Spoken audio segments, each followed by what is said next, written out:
Imagine for a second that you're standing alone in a quiet room, staring into a mirror you've trusted since childhood. But this mirror has never once shown you the truth. Every flaw you've ever obsessed over, every doubt that has hollowed your chest, every pang of shame that made you shrink, it was all planted there by someone else. Parents, teachers, priests, algorithms. They handed you a distorted reflection and said, "This is you." And you believed them. Nietzsche once growled that we are unknown to ourselves, we knowers. He meant that we live in a fog, a thick haze of judgment and conditioning that keeps us from recognizing our own outline. The shame you carry isn't some natural truth about your worth. It's a signal you were trained to obey. Behavioral psychologist B.F. Skinner showed in his experiments that rats could be conditioned to freeze in terror at a harmless sound. The same process happens to humans. A word, shame, disappointment, failure, becomes the bell that rings inside your skull, stopping you in your tracks even when there's no real danger. And this is why shame feels so powerful. It's wired into your nervous system like an old alarm that nobody ever bothered to shut off. But right now, you have a chance to do something almost nobody dares to attempt. You can step away from the mirror. You can look into the furnace of your own becoming, the raw, unpredictable, unfiltered reality of who you are when nobody's script is running your life. This isn't another self-help pep talk. It's not a feel-good slogan to pin on your wall. It's a jailbreak. Stay with me for the next few minutes, and you'll learn how to dismantle the machinery that shame built inside your mind. You'll see why Nietzsche believed that a person would rather will nothingness than surrender the power to choose. You'll understand how modern neuroscience proves that your brain can literally be reprogrammed to stop flinching at old shadows. You'll find out why rituals of unshaming, like burning old stories or breaking a taboo on purpose, work better than all the quiet apologies you've ever whispered to yourself in the dark. And most of all, you'll discover that the shame you think is your identity is just a story you inherited, a story you can rewrite. Are you ready to see what happens when you refuse to be defined by someone else's mirror? Good. Let's begin.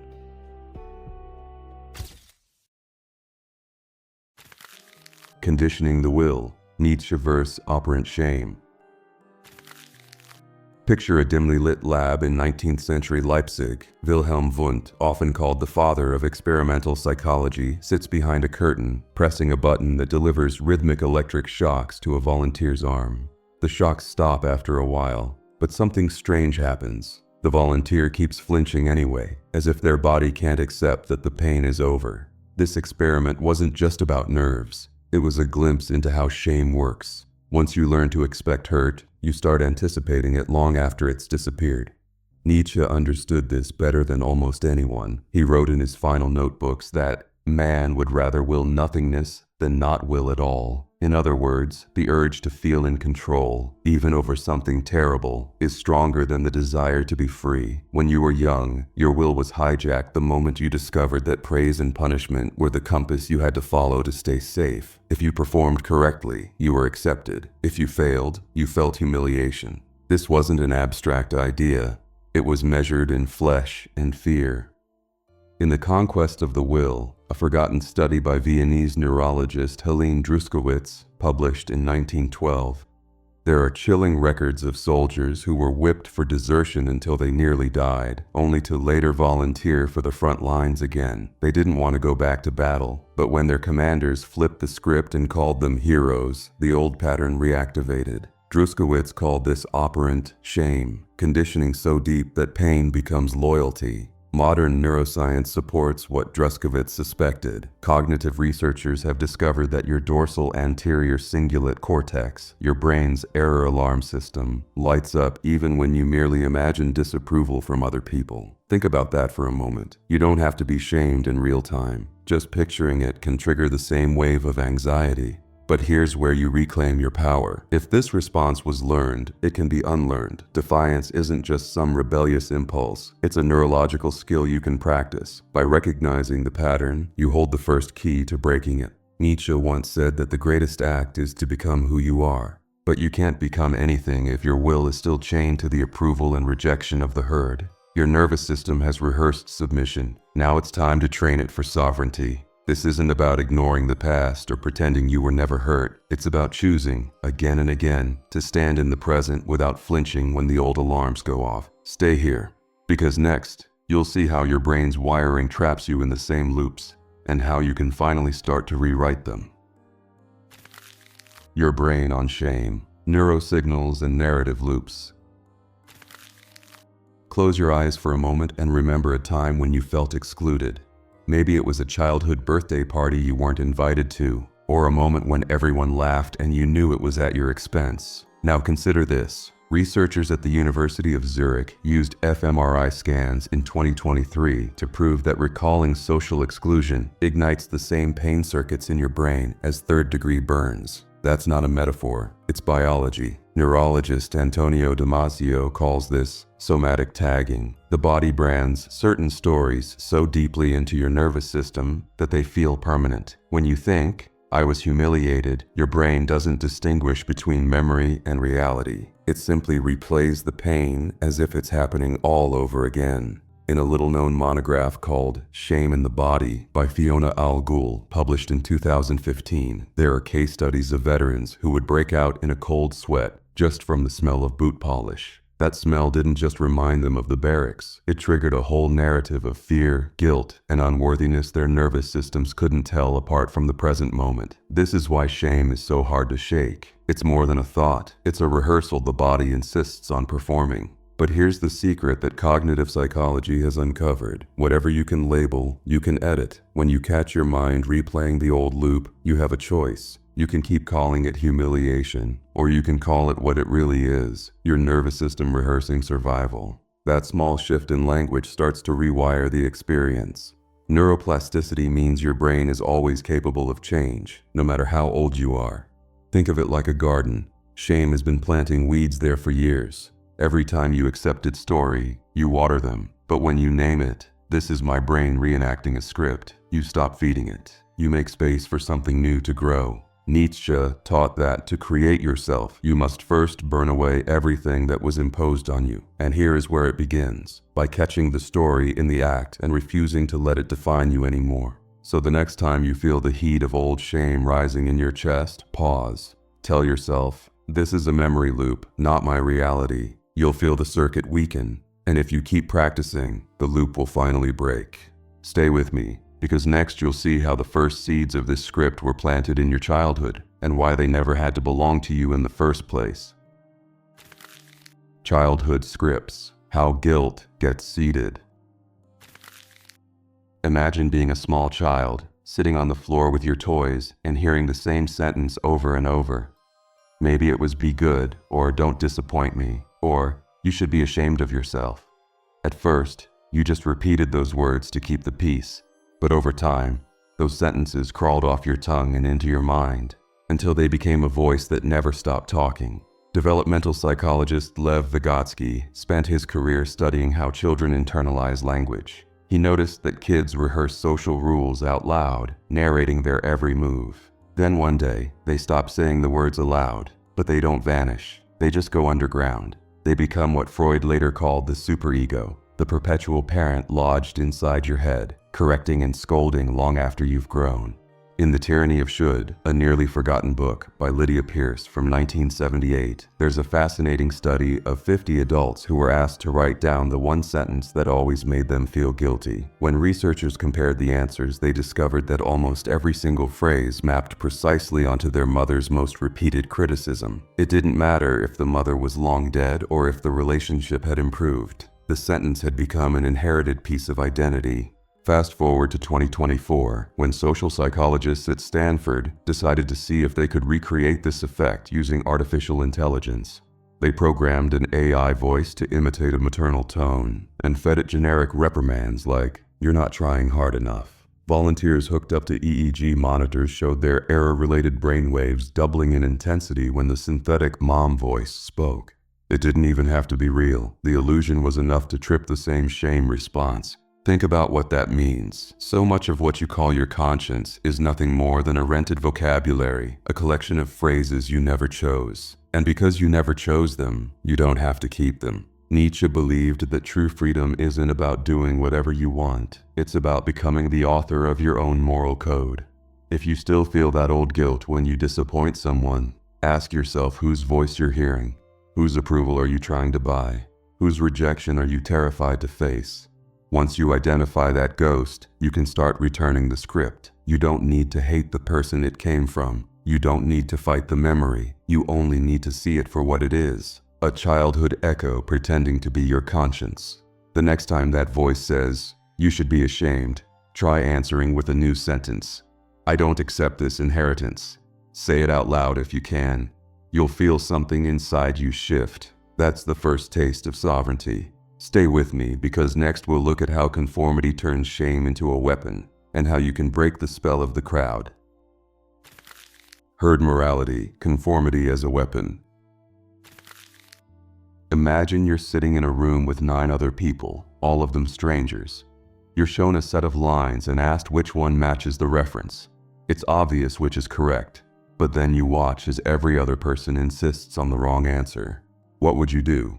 In the 1950s, social psychologist Solomon Asch ran this exact experiment. Most people went along with the crowd. They didn't want to be singled out, even when the truth was staring them in the face. This is herd morality in action. Nietzsche called it die Herden moral, the morality of the herd. It's the unspoken belief that if everyone agrees on something, especially about you, it must be true. If the group says you're unworthy, or embarrassing, or shameful, the brain starts to agree. Stanley Milgram proved the same mechanism when volunteers kept delivering what they thought were lethal shocks, simply because an authority figure told them to. In Crowds and Crusades, a remarkable book by Akiko Hattori published in 2011, you'll find examples of how social shame can control entire cultures. In Japan, there's a concept called haji, the fear of bringing shame not just on yourself, but on your family and community. Hattori's research showed that this fear was more powerful than any legal penalty in stopping people from speaking up or stepping out of line. Evolutionary psychology explains why. In Paleolithic tribes, exile meant death. If you were cast out, you lost protection, food, and belonging. So your amygdala, your brain's fear center, learned to panic at the slightest hint of rejection. Even today, when exile just means being ignored or unfollowed online, your nervous system still treats it as an existential threat. But here's the good news. Your brain can adapt. You can rehearse what it feels like to stand alone without dying. Psychologists call this exposure therapy, but Nietzsche would have called it training for freedom. The technique is simple. Once a day, close your eyes and imagine total rejection. See yourself being laughed at, criticized, excluded. Feel your heart race and your palms sweat. And then just stay there. In Hattori's research, participants who practiced this inner exile rehearsal found that after about 60 seconds, their limbic system stopped firing so intensely. The fear began to fade, and as it faded, a new feeling emerged: autonomy. The realization that you could survive disapproval was like stepping out of a cage you didn't know you were in. So the next time you feel the urge to shrink yourself to fit in, remember, conformity is the oldest trap in the human playbook. You don't have to play along. You can look the herd in the eye and decide, for the first time, that their opinion is not your truth. Stay with me, because in the next section, we'll explore how even your darkest impulses, what psychologists call the dark triad, can be transformed into tools for becoming who you are meant to be. Alchemizing the dark triad, turning shadow to sword. Let's be honest about something most people never want to admit. Inside you, inside everyone, are traits you were taught to deny. Narcissism, the craving for power, the instinct to manipulate. Psychologists call these traits the dark triad: narcissism, Machiavellianism, and psychopathy. And while the words sound sinister, Nietzsche believed that suppressing them outright is what keeps you small. He argued that the Übermensch, the higher self, is born when you integrate your shadows instead of pretending you don't have them. Clinical psychologist Kevin Dutton, in his prison studies, discovered that many high-functioning leaders share controlled psychopathic traits, a kind of ruthless focus and stress immunity that helps them navigate crises without losing their nerve. These aren't the people who crumble under shame, they're the ones who stay calm when everyone else panics. In a book you've probably never heard of, Shadow Advantage by Dr. Maya Neruda, published in 2020. There's a fascinating record of corporate executives who scheduled what they called shameless hours. During those hours, they were encouraged to brainstorm with no moral filters, no apologies, no fear of being judged. What happened? Innovation metrics doubled, new strategies emerged. People finally voiced the ideas they'd been holding back for years out of fear of looking selfish or arrogant. Carl Jung, the father of analytical psychology, believed that denying the shadow side doesn't make it disappear. It makes it stronger and more likely to sabotage you from the unconscious. But when you bring it into awareness, you can work with it, shape it, and harness its energy. This is called individuation, the process of becoming a whole, integrated person. Think about it like this. Your craving for power isn't automatically evil. It's just raw energy. When you pretend it doesn't exist, it leaks out in unhealthy ways, like people-pleasing, passive aggression, or self-sabotage. But when you face it directly, you can steer it toward creation instead of destruction. Nietzsche believed that to become yourself, you have to burn away false virtues that were forced on you and reclaim the parts you were taught to despise. That includes ambition, hunger, and even the thrill of defiance. This doesn't mean you should become a tyrant. It means you stop apologizing for the full range of your humanity. So here's your invitation. Identify the trait you've been most ashamed of. Maybe it's your drive to win, your love of attention, or your refusal to be controlled. Instead of burying it, study it. Ask yourself how that energy could serve your growth if it were harnessed with integrity. When you can look at your dark impulses without flinching, you're not just overcoming shame, you're forging a self that no longer needs to hide. Stay here, because next, you'll learn how to use neuroplasticity to rewrite shame memories at the source, and finally free your brain from their grip. Neuroplastic, overwrite, editing shame memories.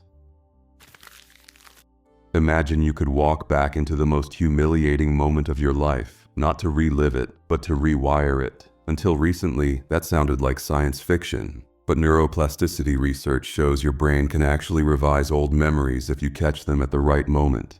This is called memory reconsolidation, and it's one of the most promising tools ever discovered for healing shame. Aaron Beck, the founder of cognitive behavioral therapy, taught that changing thoughts could transform feelings. But today, neuroscientists have gone a step further. They've shown you can alter the emotional weight of a memory itself. In 2022, researchers at McGill University ran a study where participants took propranolol, a medication that dampens stress responses, right before recalling traumatic shame experiences. After repeated sessions, the emotional intensity of those memories dropped by nearly 40%. In Plastic Self, a 2019 book by Eduardo Salazar that flew under most people's radar, there are accounts of prisoners who used vivid recall combined with high-intensity exercise, sprints, push-ups, cold exposure, to reopen old memory circuits. While their adrenaline spiked, they declared a new identity aloud. I am not that moment. When the body calmed down, the brain stored the memory again, this time with far less fear attached. Salazar described it as pruning dead branches off a living tree. Why does this work? Because emotional memories are never frozen in time. Every time you remember them, they become briefly unstable. In that window, you can re-encode them with new associations, courage instead of shame, ownership instead of helplessness. Here's how you can try it yourself. Find a memory that still makes you feel small. Set aside a quiet space. Before you start, do something intense, like sprinting in place or taking an icy shower. This floods your system with adrenaline, which helps unlock the old neural pathways. Then, while the memory is active, speak out loud. This was one moment. I choose who I am now. It will feel strange, maybe even embarrassing. But remember, embarrassment is just another signal that you're rewriting the script. Every repetition chips away at the old circuitry. Over time, the memory loses its sting. Nietzsche would have called this a form of self-overcoming, the deliberate act of becoming stronger than your own history. You're not erasing the past. You're claiming authority over how it shapes you. So the next time shame ambushes you, remember that your brain isn't a fixed record. It's a living, rewritable story, and you are the author holding the pen. Stay with me, because next we'll explore how simple shifts in posture and breath can change your biochemistry and unlock a confidence that shame can't touch. Embodied freedom, biochemistry of posture and breath. If you've ever watched a predator in the wild, you'll notice something simple but powerful. They stand tall, shoulders back, breathing slow and steady. Evolutionary neurobiology explains why. Posture isn't just a reflection of confidence. It's the raw language your body uses to tell your brain whether you are prey or predator. And shame? It's the posture of prey. You've probably heard about Amy Cuddy's famous power pose studies, the ones suggesting that standing in an open, expansive way could boost confidence. For years, those findings were debated. But in 2024, researchers at Oslo University repeated the experiments with stricter controls. The results were striking. Seniors who practiced expansive postures for 2 minutes showed a 12% increase in testosterone and an 18% drop in cortisol, the stress hormone linked to shame. This means your body can trick your mind into feeling less afraid. And when you combine posture with breath, the effect is even stronger. Slow, rhythmic exhalation activates the vagus nerve, a bundle of fibers that tells your brain, you're safe now. In Breath of Dignity, a 2014 book by Farid al-Ghazali, there are stories of Sufi dervishes who survived torture by chanting with their chests wide open.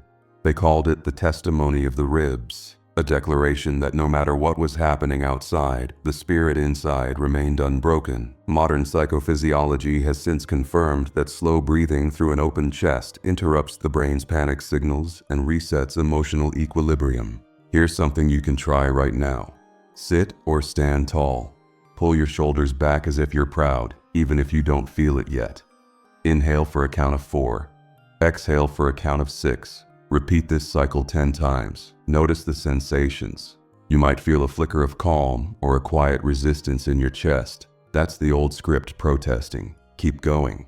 You're teaching your nervous system a new story. Nietzsche said that the body is a great reason, a plurality with one sense. He meant that your body has its own intelligence, and it knows how to heal if you let it lead. When you practice dignified posture and deliberate breath, you're not pretending to be strong. You're reminding your cells that they never needed permission to stand upright. The next time shame floods your mind, drop your shoulders, lift your chin, and breathe. You'll feel your nervous system recalibrate. Over time, that recalibration becomes a habit and eventually a baseline. Stay with me, because in the next section, we'll see why breaking taboos can be a profound act of self-liberation and how to do it safely. The evolutionary utility of transgression. Have you ever noticed how thrilling it feels to break a small rule? Even something harmless, like wearing pajamas to buy groceries or saying exactly what you think in a meeting, can spark a surge of adrenaline.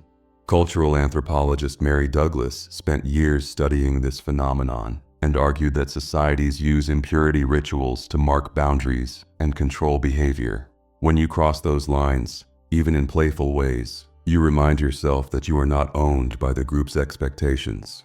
In 2023, evolutionary psychologists at Oxford simulated the dynamics of early tribal societies. They divided participants into virtual tribes and assigned them rigid rules.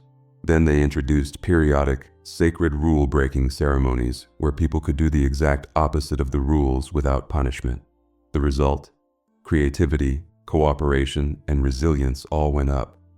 Transgression didn't destroy the community, it refreshed it. This isn't just anthropology, it's neuroscience. When you break a taboo, your brain releases dopamine, the same neurotransmitter linked to learning and motivation. That dopamine rush marks the experience as significant. Over time, this process rewires your cognitive maps, reducing the fear of disapproval and increasing your sense of agency. In Holy Heresy, a lesser-known book by Rabia Mendel published in 2009, you'll read about medieval Beguines, laywomen who pretended to have mystical visions so they could study philosophy and medicine in secret. Mendel called this strategic transgression. They weren't just rebelling for the thrill, they were reclaiming their right to think freely. You can do the same in your life. The shame you feel when you imagine breaking a norm isn't proof that you're wrong. It's evidence that you've been conditioned to equate conformity with safety, but safety can become a cage if you never test its walls. So here's an exercise. Pick one small taboo, something that won't harm you or anyone else but feels a little forbidden. Maybe it's dressing flamboyantly at work, telling someone you admire them, or sharing an unfiltered opinion online. When you do it, notice how your body reacts. Your heart might pound, your face might flush. That's the amygdala sounding the old alarm. Stay with it. Nietzsche believed that transgression, when chosen consciously, is a form of self-creation.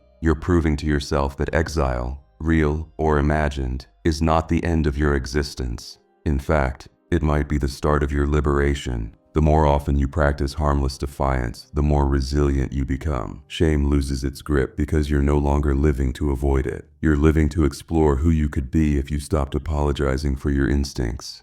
Stay with me, because next we'll see why radical acceptance is the opposite of self-pity and how it can set you free. Radical acceptance versus narcissistic withdrawal. When you hear the phrase radical acceptance, you might imagine it means giving up or settling for your flaws. But the truth is the opposite. Marsha Linehan, who developed dialectical behavior therapy, taught that acceptance is the gateway to change. You can't transform what you refuse to acknowledge. Nietzsche had his own warning. When you refuse to accept yourself, you risk sliding into resentment, a chronic bitterness that blames the world for your pain. Over time, that bitterness calcifies into a kind of hidden narcissism, a belief that your suffering is more special or profound than anyone else's. It sounds harsh, but it's a trap many of us fall into. In The Mirror in the Abyss, a 2016 study by psychoanalyst Seung-Ho Park, there are stories of patients who spent years analyzing their shame without ever moving past it. Park found that the turning point came when they stopped dramatizing their flaws and began describing them plainly. The ones who could say, "Yes, I made mistakes and that doesn't define me," showed lower narcissism and higher risk-taking, the healthy kind that fuels growth. Daniel Goleman, who popularized the idea of emotional intelligence, explained that simply naming an emotion cuts its intensity by about half. It's like shining a light in a dark room. Suddenly the monster shrinks to its real size. Try this next time you feel shame rising. Say exactly what you're feeling without embellishment. Not "I am worthless," but "I feel ashamed right now." Notice how that shift changes your perspective. You're no longer fused with the feeling, you're observing it. Nietzsche believed the ultimate strength is to stare your own imperfections in the face without flinching or hiding. This is what he meant by becoming who you are. You don't transcend shame by pretending it isn't there. You transcend it by accepting that it visits everyone and that it has no final authority over your worth. Radical acceptance doesn't mean you stop striving. It means you stop making self-rejection a prerequisite for growth. When you can say, "This is part of my humanity," you create the space to choose your next step freely. If you find yourself slipping into self-pity, thinking that no one could possibly understand your pain, remember that this is just shame wearing a new disguise. Call it out, thank it for trying to protect you, then let it go. Stay with me, because next you'll learn how the quiet power of tactical silence can make you unforgettable and immune to the old scripts that once controlled you. Tactical silence, becoming unnameable. Have you ever noticed how some people command respect without raising their voices or explaining themselves? They don't rush to justify every choice. They don't spill every thought or feeling the moment it surfaces. This is tactical silence, a simple but powerful way to step out of the shame script and become someone others can't easily define. Irving Goffman, who studied the way people perform identity like actors on a stage, said that when you drop your lines, the theater collapses. Think about that. So much of the shame you carry depends on you playing the role you were handed. When you stop performing, you also stop being predictable. Criminal profilers at Quantico have long used strategic ambiguity to keep suspects off balance. If you never declare your motives, no one can pin you down or use your words against you. It sounds like something out of a thriller, but it works just as well in everyday life. When you don't explain your every move, you stop feeding the people and memories that want you to feel small. In Silent Dominion, a 2018 book by Isabella Frost, there are stories of diplomats who never defended their decisions publicly. They'd offer a single sentence or a polite nod and leave it at that. Over time, this restraint earned them an almost mythic reputation. They weren't necessarily wiser or more talented than their peers. They were simply harder to categorize. Neurolinguistic programming research backs this up. When you don't fill every silence, you trigger something called the Zeigarnik effect, the brain's urge to complete unfinished stories. People remember you more vividly because their minds keep trying to solve the mystery you left behind. So how do you practice tactical silence? Start small. The next time someone demands to know why you made a decision, offer a simple statement. That's what felt right. No justifications, no nervous laughter, no backpedaling. Hold their gaze. Let the quiet hang there. Notice how your body wants to fill the space. Resist it. Nietzsche wrote that the lightning that writes new laws is called the will. When you become comfortable with not explaining yourself, you begin to taste that lightning. You stop living as a reaction to other people's expectations. You start shaping your own narrative.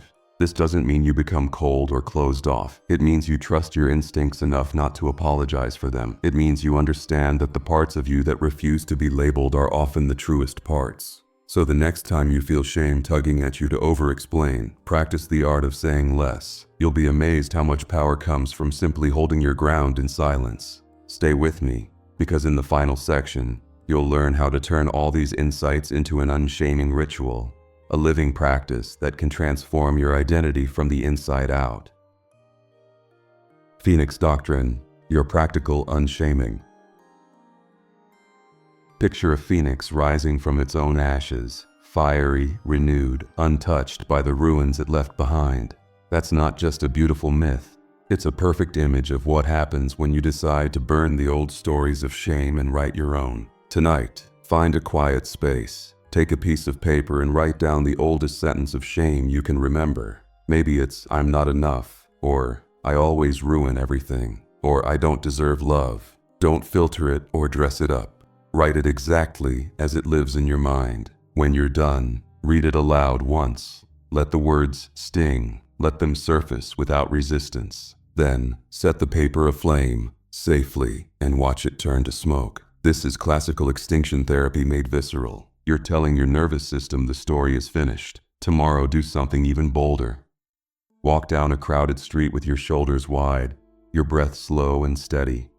Notice the old alarms firing, your heart racing, your thoughts spinning stories about what people might think. Let them. Then watch how none of it stops you. You'll feel the first flicker of freedom. This week, design a playful taboo break. Maybe you wear something outrageous to a meeting, or post an unfiltered truth online. Do it not to provoke, but to practice surviving disapproval. Keep a journal of what happens. You'll discover the world doesn't end when you step outside the lines.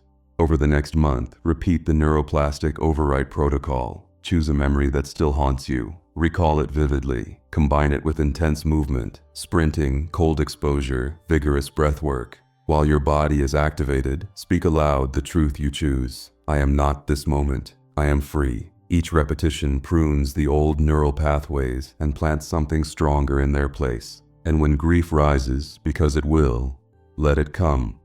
Tears are proof that your circuits are rewiring. You're not just thinking new thoughts. You're becoming someone your old shame never believed possible. Finally, practice sovereign silence.